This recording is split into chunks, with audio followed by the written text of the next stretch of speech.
Hola amigos, muy buenos días, yo soy Julio Valderas y les doy la bienvenida a Cultural, un espacio para hablar de temas de interés cultural y artístico. Recuerden que todos somos cultura y todos somos arte, así que este programa es para todos. Antes que nada, quiero agradecer muchísimo a Yomar, que este es nuestro último programa juntos prácticamente. Le quiero dar las gracias por todos estos episodios que él ha permitido que lleguen hasta ustedes, bueno, al igual que los otros chicos aquí en la Embajada Cultural, y desde luego agradecer a nuestra directora, la maestra Gris, porque sin ella nada de esto sería posible. Bueno, amigos, los invito a seguir en las redes sociales a la Embajada Cultural de la sección 51 del CENTE. Están en Facebook, Twitter, Instagram, YouTube, TikTok, en fin, todas las plataformas donde constantemente están subiendo contenido muy interesante. Y bueno, empezamos nuestro programa con una noticia agradable. Fíjense que hay un proyecto muy padre en la Ciudad de México que se llama DocsMX. ¿Qué es esto? Bueno, básicamente es una plataforma que lo que hace es impulsar proyectos en materia cinematográfica, pero enfocada a los documentales. Tienen un evento padrísimo, es un desafío que se llama el Reto Docs. Consiste en que en un lapso de únicamente 100 horas tienen que hacer un equipo, un cortometraje documental. La Embajada Cultural ha participado, bueno, y un servidor también ha participado en este proyecto el año pasado, con un documental que se tituló Armas de Construcción Masiva, hablando del tema de los estudiantes. Este reto es padrísimo porque lo que hacen es que tú juntas a tu equipo, llenas los requisitos de la convocatoria y te inscribes. Y de repente un día te dicen, te va a llegar un correo electrónico con el tema del que tiene que tratar tu documental. Y en 100 horas tienes que armar script, argumentarlo, tienes que hacer tomas, tienes que entrevistar gente, tienes que hacer todo el proyecto en un lapso de 100 horas. Además de la edición y editarlo de forma correcta para enviarlo a la plataforma de Reto Docs. Es padrísimo, realmente es padrísimo. Y en el caso ahorita de Puebla, van a tener su proyección de documentales del próximo 23 al 30 de junio. Ahorita ya no es posible participar en la convocatoria porque ya se cerró, pero chicos que estén en la universidad y que les esté interesando el proyecto cinematográfico o estudiar cinematografía, este reto les ayuda muchísimo a prepararse. Es padrísimo, realmente es genial convivir, ves a tus amigos, hacen lluvia de ideas y tienen únicamente 100 horas para lograrlo. Realmente es un proyecto en el que a mí me gusta mucho participar y estoy seguro que a toda la gente que le gusta el cine y en especial los documentales, es un reto que les va a encantar aceptar. Esta proyección de documentales cumple 5 años, ya en su 5º aniversario. A pesar de la pandemia, no se detuvieron, siguieron haciendo de forma virtual y encuentras documentales buenísimos. Tienen un proyecto ahí en su plataforma de internet para que tú los veas. Es básicamente un streaming, pero de documentales, y está muy bueno. Entonces, los invito a conocerlo. El Reto Docs, que es un proyecto muy mexicano y que pues retrata de una forma muy realista la vida de nuestro país a través de los documentales. Bueno, pasando a otro tema, amigos, empezamos con las efemérides de personajes relativos a la cultura y al arte, y pues que están cerca de la fecha de nuestro programa. Ahorita les voy a platicar del señor Tony Curtis. Tony Curtis fue un actor nacido el 3 de junio de 1925 en Nueva York. Un actor que, aquí en México tenemos obviamente nuestros acentos muy marcados. Dicen que los de Puebla, por ejemplo, hablamos muy cantadito, los de Yucatán tienen una forma muy peculiar de hablar, los de Veracruz, los del norte. Y allá en Estados Unidos dicen que los neoyorquinos tienen un acento también muy característico. Y este señor, eso le dio como que mucha popularidad, su acento tan característico neoyorquino. Hay que reconocer que Nueva York es cuna de muchísimo artista en muchísimos ámbitos. Pero bueno, este señor fue uno de los grandes famosos galanes de Hollywood de los años 50, y pues, participó en películas como El chantaje de Broadway, Fugitivos, El estrangulador de Boston, Operación Pacífico, Espartaco, El último magnate, entre muchas otras. Tuvo la gran fortuna de participar con muy buenos actores del medio en su época, con Marilyn Monroe, de quien ya hemos platicado, con Gary Grant, con Burt Lancaster, con Guy Hamilton, con Roman Polanski. Tengo entendido que el único proyecto que hizo con Roman Polanski, porque obviamente no son de las mismas épocas, creo que ya nomás fue para prestar su voz, pero como les decía, es de un acento muy marcado el señor Tony Curtis. Roman Polanski le pide su voz para una película. En fin, muchos otros. Nació en Manhattan, pero bueno, los que están familiarizados con la cultura de Nueva York, Manhattan es una ciudad, una zona padre dentro de Nueva York, y hay otra zona que es considerada como que una de las más rudas, de las más feas, de las de pues, poco crecimiento económico a lo mejor, que es el Bronx. Y algunos historiadores decían que Tony Curtis se nació en el Bronx, pero él mismo desmintió esa información en algún momento de su carrera. Algo interesante de este señor es que, fíjense la importancia de la integración de las culturas, de esa mimetización de tantos aspectos culturales.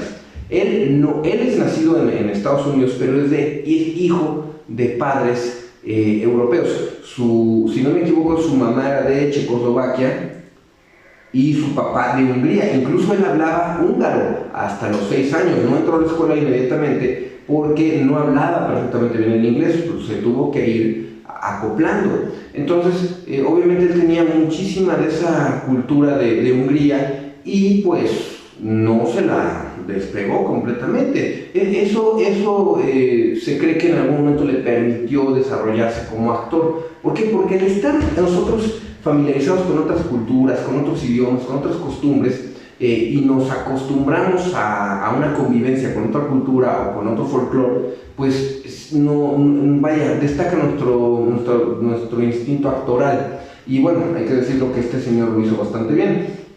Fíjense, hijo de inmigrantes europeos, pero tenía amor por su país. Después de los atentados en Hawái, en Pearl Harbor, a causa de la Segunda Guerra Mundial, él se enlista al ejército. Y no solamente hizo el servicio militar en la Marina, también se unió a las Fuerzas Submarinas del Pacífico. Un hombre que sirvió por amor a su país a pesar de tener otra cultura. Y bueno, a los 23 años él es descubierto por un cazatalentos y su primera película no es el protagonista, pero actúa junto a Burt Lancaster y Yvonne de Carlo. Si recuerdan el programa donde les platiqué de Al Lewis, el personaje del abuelo en la serie de los Monsters, Yvonne de Carlo es la mamá, la famosa vampiresa cariñosa, esposa de Herman Munster. Ella era una actriz realmente ya de renombre, pero cuando le piden que hiciera los de Monster, pues como que accedió a bajar un poquito su figura de artista de gran renombre internacional, pero le salió bastante bien. Yvonne de Carlo participa en la película de El abrazo de la muerte junto al señor Tony Curtis. Bueno, realmente fue un tipo con buena suerte, porque es detectado muy joven, y a pesar de que no le daban inmediatamente papeles para películas importantes, sí tuvo éxito. O sea, sí era un actor taquillero, sí participó en películas taquilleras, pero no eran esos grandes proyectos cinematográficos donde automáticamente pedían a una superestrella para que los protagonizara. No, realmente es un tipo con suerte. Sabía ganarse a la gente, llenaba la pantalla, y sus películas, a pesar de no ser esas megaproducciones que Hollywood hacía, realmente tenían éxito. En alguna ocasión, algún periodista dijo, una mujer dijo, tenía la posibilidad de tener 1 millón de triunfar, el peor candidato para ello. Él era un tipo bajo para el canon de estrella. Y Tony Curtis, un actor que destacó muchísimo en la industria de Hollywood, en el cine de los años 50, que también fue una época muy bonita para las películas de los Estados Unidos. En fin, fíjense que él tuvo varias esposas y varios hijos, pero destacan mucho sus dos hijas, creo que son las mayores, si no me equivoco, Kelly Curtis y Jamie Lee Curtis. Si ubican a Jamie Lee Curtis, es una actriz todavía muy vigente que ha hecho muchísimas películas y ella es hija del señor Tony Curtis. El señor Tony Curtis fallece el 29 de septiembre del año 2010 en Las Vegas debido a un paro cardiorrespiratorio, dejando una enorme cantidad de películas y personajes muy característicos. Lo recordamos aquí en Cultural. Y bueno, ahora pasamos con otra persona. Este señor no es un artista como tal, de hecho él era más bien científico, pero su aporte al mundo de la cultura y el arte es muy importante. Estoy hablando del señor Louis-Jean Lumière, uno de los hermanos Lumière, los hermanos que crearon el cinematógrafo. Este señor muere el 6 de junio de 1948. Él no era el mayor era Auguste, que había nacido en 1872, y Louis-Jean había nacido en el año de 1864, le llevaba 2 añitos allá en Francia. Su padre, el papá de ellos, tiene un estudio fotográfico. Y lógicamente en aquella época, aunque ya existía la fotografía, pero un proceso muy elaborado y muy fastidioso. Sí, bueno, los que todavía a lo mejor nos tocó un poquito esa época del proceso más mecánico, a veces era tardado, imagínense en un siglo anterior al nuestro, no, 2 siglos anteriores al nuestro. Entonces, realmente estos señores conocían el proceso de fotografía desde la base. Auguste trabajaba como administrador en el negocio de su papá y Louis-Jean trabajaba como físico. No es que tuviera un desarrollo en la materia de la física, sino que era un proceso tan complejo que recuerden que había productos químicos, había un proceso mecánico complejo para realizar el proceso de la fotografía y ahora una fotografía se te genera en segundos, muy fácilmente, pero en aquella época era un proceso complejo. Y bueno, ellos van a la ciudad de París y en el año de 1892 comenzaron a trabajar con la idea de fotografiar imágenes en movimiento. ¿Por qué? Porque habían trabajado en un kinetoscopio. Allá en París les llamó mucho la atención. El kinetoscopio básicamente es el mismo proceso de la película. Va capturando fotografías de una forma consecutiva, pero no las proyectaba. Y además las fotografías se tomaban por separado. Entonces se iban tomando los pequeños cuadros y se insertaban en una cadenita de imágenes, que es lo mismo que hoy es la película, pero lo que se hacía es que se veía a través de una lente y tú ibas viendo imágenes consecutivas. No forzosamente era un proceso de una película. Entonces los hermanos me consideraban que podía hacerse la fotografía en movimiento. Desarrollan su prototipo y además logran hacer que se proyecte. Entonces lo consiguieron. Patentaron su invento el 13 de febrero de 1895 y rodaron su primera película mostrando la salida de los obreros de una fábrica en la ciudad de Lyon, allá en Francia. Como su proyecto era completamente científico, ellos comenzaron a presentarlo en ferias y en exposiciones de ciencia. Incluso, fíjense algo muy curioso, Auguste, el hermano mayor, llegó a decir que, una disculpa, llegó a expresar que su invento se podía explotar como una curiosidad científica, pero aparte de eso no tenía valor comercial. A pesar de ser un genio el que nos regaló el cinematógrafo, no tenía idea de lo que hablaba. Hoy la industria del cine es una industria millonaria, que se le debe a estos dos hombres y pensaron que no iba a tener valor comercial. Ellos desarrollaron muchos otros proyectos, patentaron varios aparatos, realmente hicieron muy buena mancuerna ambos. Ya con el tiempo cada quien lo suyo, creo que otros se dedicó a dar clases, pero siempre fueron dos hombres muy científicos. Los dos llevaban el nombre de Luis en su nombre, eran nombres largos, pero para mejor identificar uno es Louis-Jean y el otro Auguste, el mayor era Auguste.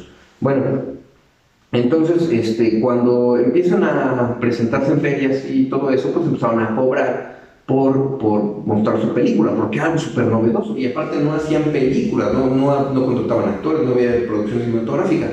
Retrataban, bueno, más bien filmaban cosas de la vida cotidiana, la salida de un tren de la estación, la salida de los trabajadores de las fábricas, la gente paseando por las calles, porque era impresionante para una persona verse a sí mismo, ver a otro ser humano en una pantalla.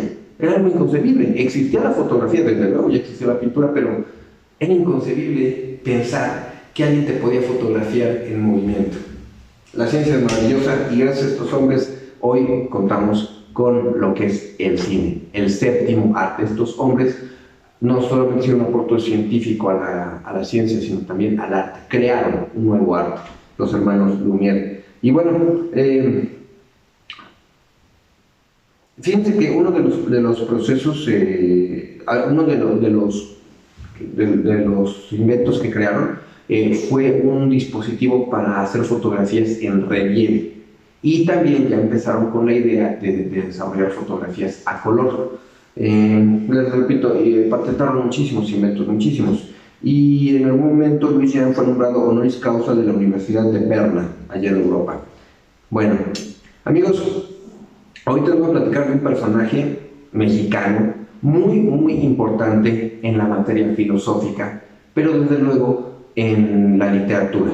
Estoy hablando del señor Leopoldo Sea Aguilar. Fue un filósofo, académico y escritor mexicano que murió el 8 de junio de 2004. Fíjense, fue alumno de José Caos, cuando obviamente estaba aquí extraditado en México, y le ayudó a conseguir una beca. Este hombre escribió la tesis del positivismo en México en el año de 1945, que le dio mucha notoriedad. Bien, el positivismo no es a lo mejor la mentalidad positiva, no es una ideología de ese tipo, de que vamos a ser positivos, todos vamos a darle like. No. El positivismo se concentra muchísimo en el ser humano como responsable de todo acto. El positivismo deja un poco de lado la idea religiosa, el concepto religioso como el de una deidad, y empieza a visualizar al hombre como responsable de cada hecho o de cada circunstancia. Es decir, que cada acto tiene un efecto positivo. No positivo en el sentido de bondad o de que sea bueno, no. Simplemente de que cada acto genera una acción de forma positiva. Es decir, que siempre se da, siempre hace, siempre repercute con algún efecto en algún campo. Entonces, este hombre desarrolló toda una escuela ideológica centrándose muchísimo en el ser humano, sin caer en la política. Lo empezó a concentrar mucho en el efecto de Latinoamérica. Miren, su trabajo es muy importante y sobre todo su pensamiento, ya que demostró que los hechos históricos en América Latina influyen directamente en sus ideas. Es decir, consideraba que aunque fuéramos países diferentes, México, Argentina, Salvador, Nicaragua, Brasil, o sea, todo lo que era Latinoamérica se concentraba en una especie de unidad. Y eso es algo que hasta la fecha pues seguimos conservando mucho en Latinoamérica. En Europa sí vemos mucha diferencia entre los países, diferencias muy, muy marcadas. Si tú llegas por ejemplo, Estados Unidos, y hablas de que soy europeo, pues te quieren automáticamente definir como británico, como noruego, como español, como italiano, es decir, y a latino se concentra un poquito más. Sí, o sea, hay mucha desambiguación porque luego te dicen mexicano o incluso ya caes en cuestiones de racismo, ¿no? Pero a latino sí lo identifican mucho como una sola identidad. ¿Por qué? Porque se considera que compartimos hechos históricos tan similares que repercutieron directamente en la identidad del latino. Entonces, el estudio filosófico de este hombre pues trascendió bastante. Él era de origen muy humilde, comprendía lo que era el mundo real, por así decirlo, la vida del latinoamericano común, del latinoamericano promedio. Desde luego pues salía lo que era pues, transporte público, tener problemas económicos, pasar algunas privaciones, y lo supo retratar de una forma muy coherente, realmente muy bien argumentada en su trabajo literario. Miren, en la filosofía es muy complicada, la filosofía es muy, muy difícil de llevar a cabo, porque si ustedes leen un texto filosófico, muchas veces son textos que tienes que leer más de una vez porque no se pueden comprender tan fácilmente a la primera. Tienes que hacer un análisis muy profundo de diversos temas y de varios entornos. Entonces, además de que, pues, como carrera, pues no es una carrera muy redituable, pero gracias a la filosofía, recuerden que son los griegos, los antiguos griegos los que nos dan la filosofía, es gracias a la filosofía que el hombre empieza a concentrarse mucho en sí mismo, en el ser humano, no por egoísmo, sino como verdadero concepto de estudio. Y bueno, el señor Leopoldo Sea supo hacer muy bien esta labor de filosofía. Él fue miembro importante de la UNAM. En 1954 fue designado investigador de tiempo completo del Centro de Estudios Filosóficos. En 1966 fue nombrado director de la facultad y hasta 1970 lo fungió. Y también fundó varios centros de estudios dentro de la misma universidad, concentrándose siempre en el estudio filosófico y bueno, lógicamente la importancia de plasmarlo a través de la literatura. Fundó una revista llamada Tierra Nueva y escribió varias obras donde puso de una forma muy, muy coherente y fundamentada su filosofía. Él muere a los 91 años dejando una herencia filosófica que fue reconocida en varios países de América Latina. Él consideraba que América Latina era una unidad y que nuestro pasado histórico, había influido mucho en nuestra identidad. Sin embargo, al ser países que conservaron muchísimas de sus tradiciones precolombinas, pues esa identidad tomó un nuevo sentido, un nuevo concepto. Y bueno, lo defendía muy, muy, muy bien el señor Leopoldo Sea, quien fallecía el 8 de junio del año 2004. Bueno, amigos, ha llegado el momento de hacer un pequeño corte comercial, pero yo los sigo esperando aquí en la Embajada Cultural del Centro 51 en Cultural. No se vayan, los espero. Los invitamos a formar parte de la Embajada Cultural CENTE 51, ubicada en la calle Teresa Sur, número 5956, Colonia El Cerrito.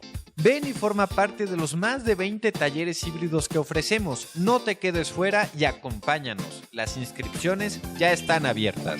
Mezclar la escuela y la cultura suena cool, ¿no? Si quieres hacer realidad esta mezcla, ven a la Embajada Cultural CENTE 51. Nos encuentras en la calle 3A Sur, número 5956, Colonia El Cerrito, a partir de las 9 de la mañana. ¡Te esperamos! Nuestras puertas e inscripciones están abiertas. ¿Buscas anunciar tu negocio? Hazlo con nosotros en la Embajada Cultural CENTE 51 y lo mencionaremos de lunes a sábado en los cortes comerciales de la programación. Transmitimos en vivo a través de varias redes sociales. Esto hará que tu negocio llegue a cientos de potenciales clientes, incrementando tu difusión y dándote a conocer más en el amplio mundo digital. Contáctanos al 2221 91 13 75 y con gusto te atendemos. Compañero maestro, fortalece tu práctica docente con los mejores talleres de arte y cultura que la Embajada Cultural CENTE 51 tiene para ti. No te preocupes por las instalaciones. Contamos con todas las medidas sanitarias para que tú y tus hijos estén completamente seguros mientras aprenden y disfrutan de las experiencias que la Embajada Cultural CENTE 51 tienen para ustedes. Ya lo sabes, compañero maestro activo. Contáctanos al 2221 91 13 75 y forma parte de la Embajada Cultural CENTE 51. ¡Hey tú! ¡Sí! ¡Tú! ¿Te interesan las artes y no sabes dónde practicarlas? La Embajada Cultural CENTE 51 te ofrece múltiples talleres híbridos. Contamos con todas las medidas de sanidad. Participa. Nos encuentras en calle 3A Sur, número 5956, Colonia El Cerrito. Hola de nuevo, amigos, seguimos aquí en su programa cultural y vamos a pasar a la recomendación literaria de esta semana.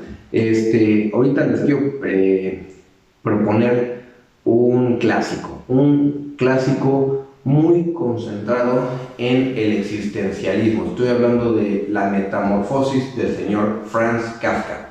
El señor Franz Kafka muere el 3 de junio de 1924 y su obra fue escrita en 1915. No es una novela larga, es de hecho una novela corta, incluso es de las más largas que él escribió. Franz Kafka estaba en un concepto un poquito filosófico, pero sabía exponerlo muy bien a través de su escritura. Él retrataba mucho el existencialismo. ¿A qué se refiere esto? A la existencia del ser humano como concepto, lo que percibimos en nuestra realidad. La novela oscila un poquito entre la fantasía, el terror, y bueno, realmente ha sido motivo de muchos estudios, de muchos análisis, tanto filosóficos como literarios, como científicos, psicológicos y sociales, porque aborda al personaje principal de una forma sumamente original y sorprendentemente para esta época es muy bien recibida. Desde luego ahora ya es objeto de más estudio, pero en su momento fue una obra que se recibió bastante bien. Les repito, no es una obra muy larga, es de unas 80 páginas máximo. Habla sobre un joven que pasa una pésima noche, duerme mal, tiene pesadillas y amanece convertido en una cucaracha gigante. Él sigue teniendo memoria, sigue teniendo identidad, se puede decir que incluso tal vez él siga conservando su humanidad, pero tiene su voz no ha cambiado, él sigue hablando como cualquier otra persona, pero está convertido en una cucaracha gigante. Y cuando su jefe, el jefe de su trabajo, llega a decirle, ¿por qué no se va a trabajar? Pues él no sabe qué hacer, o sea, le habla, le dice, le explica, ¿cómo puedo explicar lo que le pasó? El tipo descubre lo que le ha sucedido, sale huyendo, él no sabe qué hacer, desde luego se tiene que refugiar en su familia no sabe cómo reaccionar ante esta situación, desde luego él por esa situación sufre muchísimo, su hermana más pequeña también sufre la transformación de su hermano mayor, su familia, la relación con su padre es un poco compleja. No les puedo hacer spoiler porque el final te sorprende un poco, no es el final que uno supondría en este tipo de textos, pero les repito, es una obra que ha sido objeto de mucho estudio, les repito, desde la psicología hasta el aspecto social, cómo la sociedad nos pide comportarnos delante de ellos, cómo la familia espera que nuestro comportamiento como hijos, tal vez incluso lo que esperamos de hijos de nuestros padres.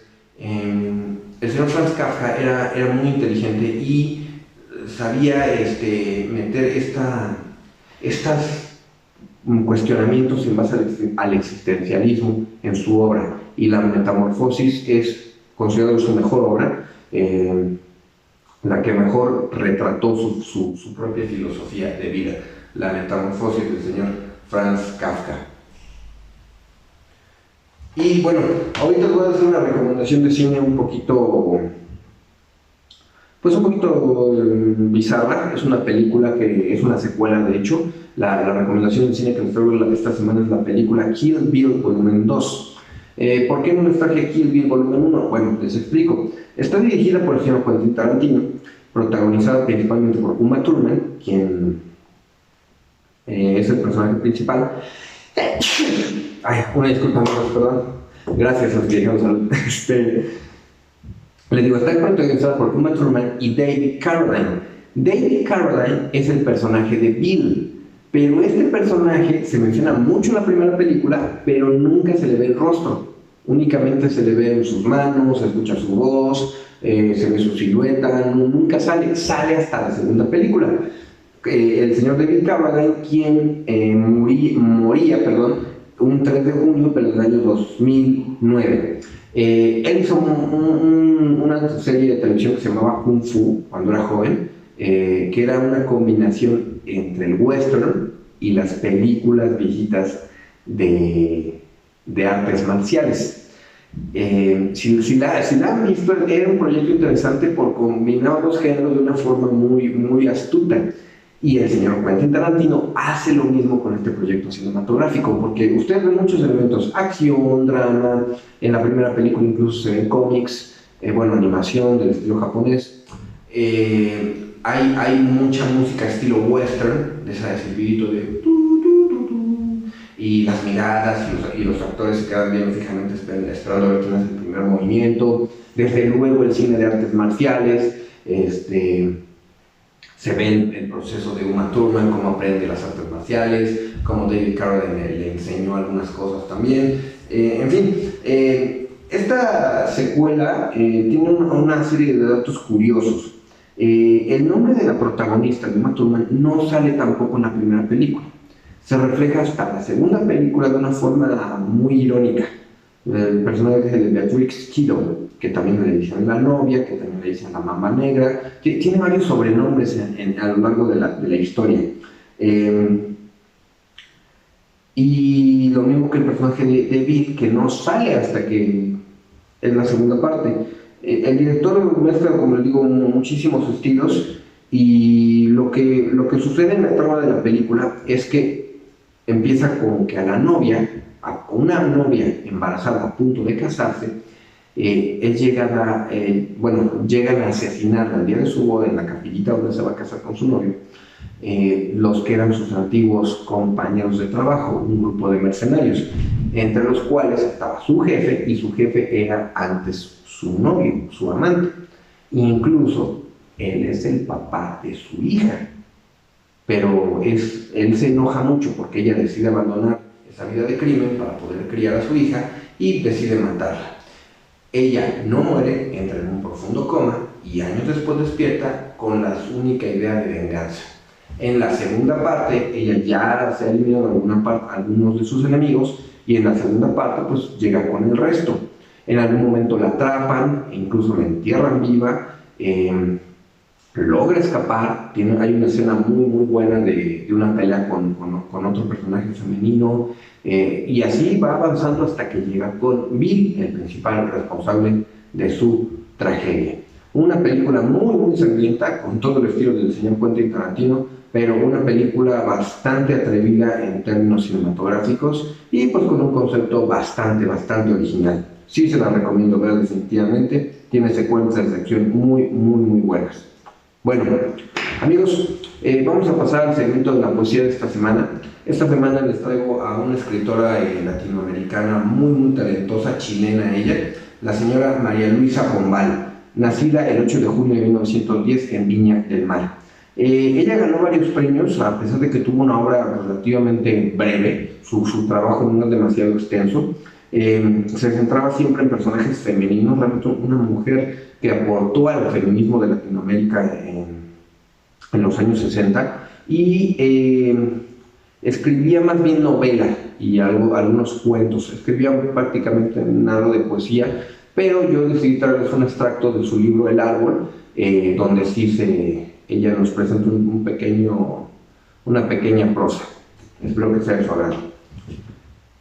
A una mujer reprimida, triste, sola y defraudada me siento, con este novio ingrato que tengo, que al tratar de abrazarlo me contengo, de que él me deja veloz como el viento. Quiero que ya acabe este acontecimiento, que por cada día que pasa me abstengo, a este sufrimiento eterno que tengo, de compartir mi alma junto a su aliento. Trato y no puedo despejar mi mente de su imagen de ser escalofriante, porque cada día lo tengo presente. La violencia empieza a ser agobiante cada día y cada año, es que la gente no da cuenta de lo desesperante. Una relación tóxica nunca es sano. Pero esta mujer escribía muy bien, muy bien. Fíjense que ella era realmente muy buena, una artista considerable, porque estaba muy empapada del ambiente artístico. Ella incluso había hecho algunos estudios de arte en Francia, y sabía tocar el violín, y lo trató muy bien su trabajo a través de los libros. Bueno, amigos, nos vamos a ir a otro corte comercial, pero les pido que no se vayan. Seguimos con temas interesantes aquí en su programa cultural. Los espero. Los invitamos a formar parte de la Embajada Cultural CENTE 51, ubicada en la calle Teresa Sur, número 5956, Colonia El Cerrito. Ven y forma parte de los más de 20 talleres híbridos que ofrecemos. No te quedes fuera y acompáñanos. Las inscripciones ya están abiertas. Mezclar la escuela y la cultura suena cool, ¿no? Si quieres hacer realidad esta mezcla, ven a la Embajada Cultural CENTE 51. Nos encuentras en la calle 3A Sur, número 5956, Colonia El Cerrito, a partir de las 9 de la mañana. ¡Te esperamos! Nuestras puertas e inscripciones están abiertas. ¿Buscas anunciar tu negocio? Hazlo con nosotros en la Embajada Cultural CENTE 51 y lo mencionaremos de lunes a sábado en los cortes comerciales de la programación. Transmitimos en vivo a través de varias redes sociales. Esto hará que tu negocio llegue a cientos de potenciales clientes, incrementando tu difusión y dándote a conocer más en el amplio mundo digital. Contáctanos al 2221 91 13 75 y con gusto te atendemos. Compañero maestro, fortalece tu práctica docente con los mejores talleres de arte y cultura que la Embajada Cultural CENTE 51 tiene para ti. No te preocupes por las instalaciones. Contamos con todas las medidas sanitarias para que tú y tus hijos estén completamente seguros mientras aprenden y disfrutan de las experiencias que la Embajada Cultural CENTE 51 tienen para ustedes. Ya lo sabes, compañero maestro activo. Contáctanos al 2221 91 13 75 y forma parte de la Embajada Cultural CENTE 51. ¡Hey tú! ¡Sí! ¡Tú! ¿Te interesan las artes y no sabes dónde practicarlas? La Embajada Cultural CENTE 51 te ofrece múltiples talleres híbridos. Contamos con todas las medidas de sanidad. Participa. Nos encuentras en calle 3A Sur, número 5956, Colonia El Cerrito. Hola de nuevo amigos, continuamos aquí en su programa cultural y hoy les voy a presentar una canción muy romántica de un hombre, un señor mexicano, un escritor, un compositor, un músico mexicano, el señor Roberto Cantoral. La canción que les voy a presentar es El Reloj. Todos los que hemos tratado de aprender a tocar la guitarra segurito nos han pedido que toquemos El Círculo de Sol con la canción de El Reloj. Es una canción con hablando musicalmente, con una base muy sencilla, pero compuesto de una forma muy bella, porque el señor Roberto Cantoral se especializaba en los boleros. Él componía boleros preciosos. Él nació el 7 de junio del año 1935, allá en Tamaulipas. También cantaba, aparte de componer, y él y su hermano formaron un dueto en el año 1950. Después formó el trío Los Tres Caballeros. No la película de Disney, lógicamente, así se llamaba el trío. Cantaba muy bonito, incluso eso les dio proyección internacional. A los más jóvenes no les tocó, pero los tríos eran un movimiento de músicos que abundaba constantemente, y hubo tríos muy buenos, trío Calaveras, el trío, ¿cómo se llama? Los Panchos, desde luego, buenísimos, y él forma el de Los Tres Caballeros. Pero en el año de 1960 él se separa, empieza a componer más canciones, empieza a cantar por su cuenta, y algunas de las que él hizo, fíjense, Regálame esta noche, Soy lo prohibido, La barca, El reloj, El triste, canciones que han interpretado muy grandes artistas, Luis Miguel, José José, entre muchísimos otros de talla internacional. Un señor que le dio al mundo una identidad muy romántica para México, de lo que era el amor y el romance, con letras un poquito melosas a lo mejor, pero muy bien planteadas en las melodías. Entonces, la canción El reloj del señor Roberto Cantoral, espero que les guste. Reloj, detén tu camino, porque mi vida... Escuchar un ratito la canción porque si no YouTube nos regaña y nos la quita. Pero escúchala, cualquier versión yo les traje hoy la que cantaba Roberto Cantoral, pero la versión de Luis Miguel también es muy buena. Muchos artistas la han tocado muy bien. Bueno, amigos, pasamos ahora a otra obra de arte, y la que les traigo hoy es una de las más famosas, por lo menos en España. Estoy hablando de Las Meninas del señor Diego Velázquez. Diego Velázquez, no se sabe si es cierta cuándo nació. Este señor fue bautizado el 6 de junio del año 1599, y es considerado el máximo exponente de la pintura francesa, de la pintura española. Él era considerado un artista barroco. Este cuadro se pintó en el año de 1656, así lo tenemos registrado, pero es posible que ese año haya sido terminado y que haya sido empezado en un año anterior. Es una obra, es un óleo sobre lienzo, es grande, mide más de 3 metros de alto y algo así como 2,80 de ancho. Está en España. Es un cuadro con muchos datos interesantes. Miren, es un retrato, lo que es el retrato como tal, es un cuadro donde se pintan a las personas en alguna actividad. Eso básicamente es la descripción del retrato. Vemos a las meninas. ¿Qué son las meninas? Bueno, las meninas se puede decir que son las sirvientas de la niña que está ubicada en el primer plano. Esa niña viene siendo la hija del rey Felipe IV. Pero por alguna razón le pusieron las meninas, como que la gente se concentró mucho en la situación de las mujeres que están atendiendo a la niña.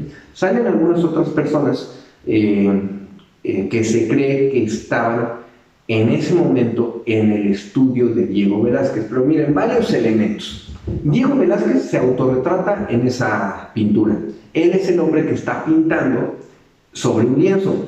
Está la niña y de este lado vemos la parte posterior de un lienzo grande. Tal vez incluso se trate del mismo lienzo que está pintado en Las Meninas.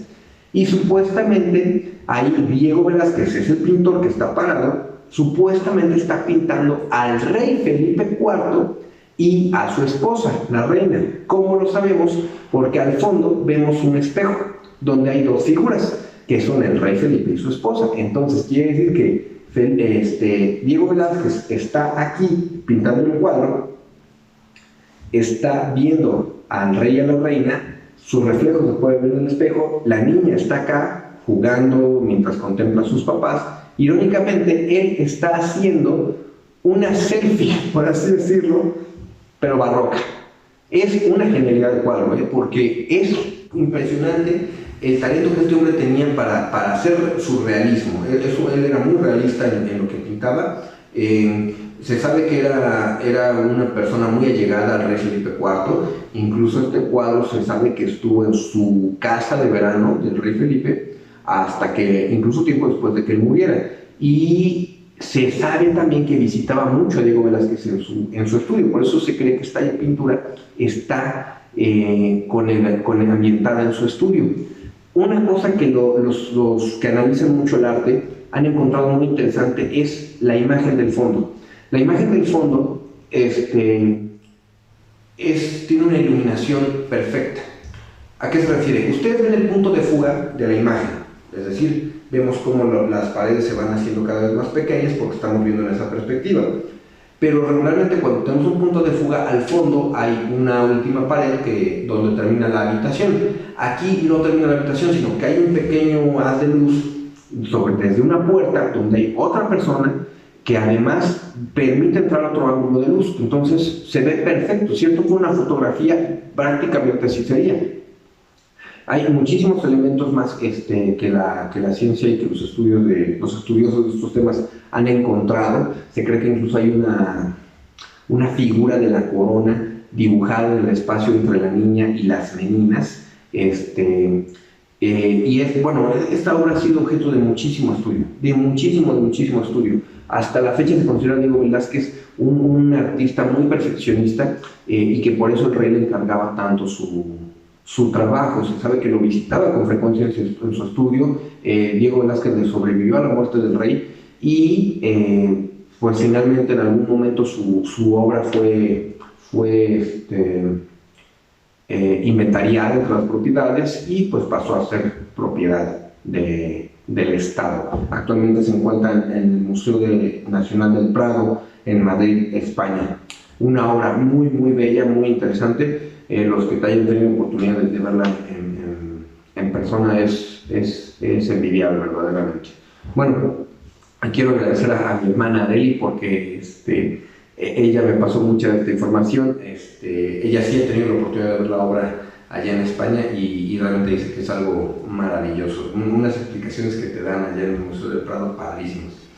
Bueno, amigos, pasamos a la parte didáctica de nuestro programa en la que trato de reflejarles un poquito de lo que tenemos en nuestro lenguaje y que tenemos un lenguaje muy bello que no se debe perder. Las palabras que les traigo esta semanita son básicamente partes del cuerpo. Glabela. ¿Qué es la glabela? El espacio entre las cejas. Todas las partes de nuestro cuerpo tienen un nombre. Es necesario identificarlas no tanto por el romanticismo, sino más bien por la cuestión médica. Cuando la gente que estudia el cuerpo humano necesita saber cómo curar, qué partes de nuestro cuerpo se ven afectadas, qué partes de nuestro cuerpo son vulnerables, cuáles se pueden curar, es necesario identificarlas. No es una exageración. Sabemos que hay gente que no tiene espacio entre las cejas. Decía un amigo de mi papá, que era muy cejón, te aseguro que a mí no me ponen un balazo entre ceja y ceja, porque era una sola. Entonces, pero los que tenemos este espacio entre las cejas se le llama glabela. Bueno, sangradura, esta suena muy fea y puede hasta parecer terrorífica, pero la sangradura es la parte de la articulación opuesta al codo, es decir, esto de acá. Esto se le llama sangradura y representa un movimiento importante. ¿Por qué viene el nombre de ahí? Eso sí es un poquito terrorífico, porque en la antigüedad era muy común que la gente se hiriera en esta parte del cuerpo. Entonces, la sangradura se consideraba esto, lo que sangraba. Recuerden que aquí tenemos vasos de venas importantes. Hasta la fecha, cuando nos toman sangre, pues nos toman de estas venas. Y el cuerpo humano sangra mucho cuando sufre un corte en esta parte y por eso se le denominó sangradura. Pero básicamente es la parte opuesta al codo. Y tenemos finalmente la lúnula. Esta sí está bonita. La lúnula es la parte de nuestra uña donde se nos transforma nuestra media luna. Esa cosita tiene nombre y si no les han hecho la bromita de apretarles acá, duele horrible. Entonces nunca dejen que les aprieten la lúnula. ¿De acuerdo? Bueno, amigos, esta semana tenemos una actividad muy, muy padre que nos regala la Secretaría de Cultura y se trata de una exposición del cine de la época de oro del cine en México. Va a ser ahí en la Casa de Cultura y va a durar del 8 al 16 de junio y afortunadamente es de entrada libre. Va a haber películas como Calabacitas Tiernas, la otra ahí está el detalle, divertidísima con Cantinflas, Salón México, también muy muy buena, ahí sale Marga López, Distinto Amanecer, Macario, a los que nos gusta el tema de los muertos, del Día de Muertos, de los fantasmas, esa película es una auténtica joya. La diosa arrodillada, Una familia de tantas. Esta es una película de Una familia de tantas, es muy, muy divertida. Créanme que les va a gustar. A pesar de que es de los años 40, retrata de una forma asombrosamente vigente la vida familiar del mexicano. Es un drama, pero tiene momentos tan simpáticos con los que te identifican tanto que la película te atrapa. Es una familia de clase media, el papá es un hombre de muchísimo carácter, la mamá es una mujer muy sumisa, tiene un hijo mayor, se tiene que casar, tiene niños chiquitos, tiene 2 hijas en medio, una tiene permiso de tener novio bajo ciertas circunstancias específicas. Es muy buena esa película. Realmente la selección de películas de esta exposición es muy, muy, muy buena. Enamorada, de las que ya les he platicado en el programa, La noche avanza, En la palma de tu mano y La perla, del Indio Fernández. Son películas de grandes directores, de grandes actores, de lo mejor de la cinematografía de nuestro país. Realmente esa época de oro del cine mexicano son obras artísticas de un gran nivel, que fueron reconocidas a nivel internacional. Nos dieron artistas como María Félix, como Cantinflas, como Pedro Armendáriz, personas que han expuesto muy bien la identidad del mexicano sin caer en esos estereotipos absurdos, porque realmente reflejaron muy bien la identidad del país en circunstancias muchas veces adversas. Entonces, amigos, es gratis, es ahí en la 5 Oriente número 5 en el Centro Histórico, es ahí en la Casa de Cultura. Hay una sala donde se hacen proyecciones cinematográficas muy bonitas. Tiene el nombre de la Cinemateca Luis Buñuel. Entonces vayan a ver, si les gusta el romance, van a ver de romance; si les gusta la comedia, van a ver de comedia; si les gusta el drama, van a ver de comedia, van a ver de drama. Y muy buenas películas las que van a proyectar del 8 al 16 de junio. Chequen la página de la Secretaría de Cultura. Créanme que va a estar bueno, y yo espero verlos por allá. Bueno, amigos, despedimos nuestro programa con nuestra frase célebre, y esta vez les traigo una del señor Franz Kafka. Hoy anduvimos muy poquito filosóficos, pero recuerden que todos estos estudios le dan identidad al género humano, ¿sí? Entonces profundicemos en los sentimientos, en los pensamientos, analicemos lo que estamos haciendo, lo que aportamos como seres humanos, no a la sociedad, sino al propio ser humano, ¿sí? Analicemos, estudiemos, seamos curiosos de nosotros mismos. La literatura es siempre una expedición a la verdad. Franz Kafka. Amigos, los libros son mundos enteros que podemos tener en nuestras manos. Descubrimos algo nuevo, tanto de nosotros mismos como de lo que estamos leyendo en los libros. Acérquense a ellos. Son mundos enteros de verdad que podemos tener en la palma de las manos. Bueno, amigos, yo les agradezco muchísimo que me hayan acompañado en este programa. Le doy muchísimas gracias a Yomar, que estuvo presente en las transmisiones. No es una despedida, nos vamos a seguir viendo, pero le deseamos a nuestro amigo Yomar muchísimo éxito en esta etapa. Yo, le repito mi nombre, soy Julio Valderas. Los invito a visitar mi página web, juliovalderas.com, donde podrán encontrar más sobre mi trabajo como escritor y de los proyectos en los que participo. Disfruten la vida, porque la vida es arte. Cuídense mucho, nos estamos viendo. Saludos.